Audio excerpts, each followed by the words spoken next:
Halo teman-teman, kembali lagi bersama saya Bidan Yana Maulida. Kali ini saya akan men-share tips dan trik menghadapi SKB CPNS. Jadi, untuk teman-teman nakes terutama, SKB itu umumnya soalnya ada beberapa persen menyangkut tentang umum. Dan selebihnya yaitu soal yang mengarah ke profesi kita.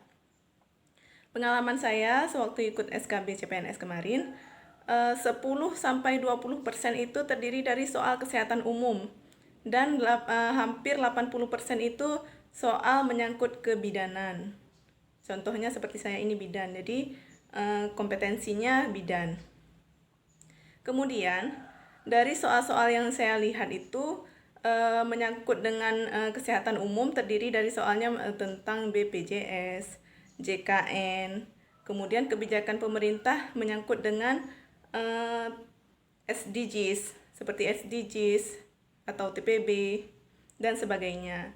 Untuk soal menyangkut dengan bidan ataupun dengan profesi kita, saya perhatikan beberapa soalnya itu menyangkut dengan penempatan kita sebagai ASN. Nah, untuk soal kasus, usahakan lebih fokus pada hal-hal yang tidak biasa. Contohnya apabila menemukan pertanyaan ataupun soal yang menyangkut dengan diagnosa atau masalah pada pasien, maka fokuslah pada soal-soal yang hasil pemeriksaannya itu pada hal-hal yang tidak normal. Abaikan hasil pemeriksaan yang normal, fokuslah pada pemeriksaan yang tidak normal. Itu untuk menghemat waktu Anda ketika membaca dan menganalisa diagnosa. Kemudian, jangan terlalu terburu-buru menjawab soal. Ingat, untuk soal SKB ini waktunya lebih tidak seperti SKD, waktunya lebih santai karena tidak adanya soal-soal seperti TIU, di mana kalau misalnya kita bandingkan SKD dengan SKB, sebenarnya ketika kita mengerjakan soal itu lebih mepet di SKD, karena di SKD itu ada hitung-hitungan, ada soal-soal TKP yang membutuhkan analisa yang lebih, kemudian opsi-opsi jawabannya yang panjang-panjang. Namun ketika di SKB soalnya lebih menyangkut kasus, kita baca pelan-pelan saja, kemudian kita analisakan diagnosanya. Ingat, jangan terburu-buru ketika menjawab soal SKB, karena terkadang bisa saja ada soal yang mengecoh.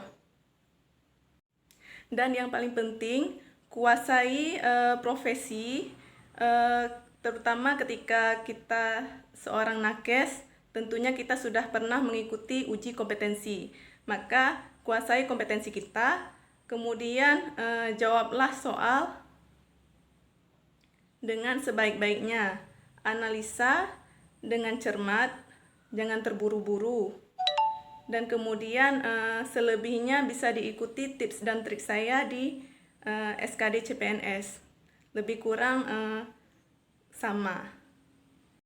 Kemudian poin penting lainnya yaitu soal-soal SKB CPNS sangat berkaitan dengan penempatan ataupun arah lamaran kita. Misalnya, CPNS bidan melamar di rumah sakit. Tentunya nanti soalnya itu banyak, seperti pengalaman saya, soalnya itu banyak yang berkaitan dengan tupoksi, dengan kompetensi kita sebagai bidan di rumah sakit. Jadi lebih kurang profesi lain pun seperti itu juga. Jadi pelajari selain kompetensi diri sendiri juga tupoksi dan penempatan dari sasaran pelamar. Terima kasih, hanya itu saja. Assalamualaikum warahmatullahi wabarakatuh.